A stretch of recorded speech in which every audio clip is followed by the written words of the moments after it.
Hey everybody, quick grab from Remax here with my update for Georgetown, Glen Williams, and Milton. This time I'm not really doing an update. It's beginning of the year, January 4th/5th today.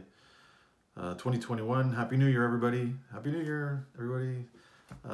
Heading into a new year, and things are looking bright for a lot of people, getting 2020 out of the way. I'm not really doing an update today because it's the new year, and I decided at the end of last year that I'm going to do an update every 2 weeks. So I'm going to start 2 weeks from now. I'm going to do this video first as a bit of a tip, because I still do my tips and everything, but I'm going to do a video in 2 weeks just because I figure 2 weeks gives you a bit better stats to kind of go with. Week is a bit short for data. There's not a lot that comes in.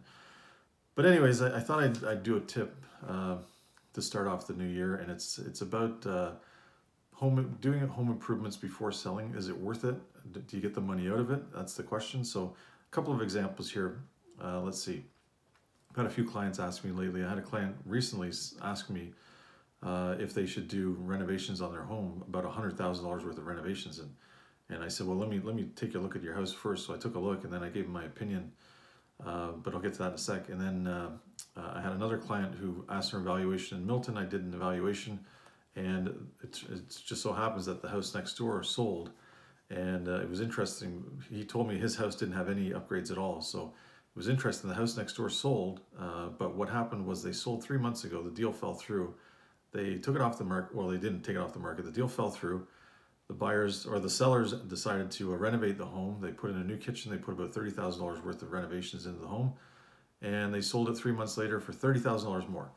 So, in other words, whatever money they put in, they went through all the dust and renovation and everything, and they got the money back. So, I don't know if you're money laundering, it's great, but I don't recommend that. But anyways, and then another example I've got for you is I sold a house around October or so, a condo townhouse in Mississauga, and I sold it for I think it was $690. The neighbors sold theirs for $710, and they bought it 2 years earlier. They completely gutted it. They spent maybe $100,000 on renovations. My client spent zero. And they ended up netting about $20,000 more. So, and they had an end unit. So the moral of the story is, if you're going to update your home, let me get back to that one I was mentioning earlier about the clients. They're thinking of selling in 2 years. For them, I said, you know what, go for it, because you're going to increase the value of your home because of the renovations, possibly. But the main thing is you're going to live with those renovations for 2 years, so you're going to enjoy them. That's a big thing. And then as long as you pick, very popular like quartz and nice colors, and don't go hand scrape flooring. Go with a nice lighter gray kind of flooring. That's what everybody seems to want these days. You got to go with very popular choices.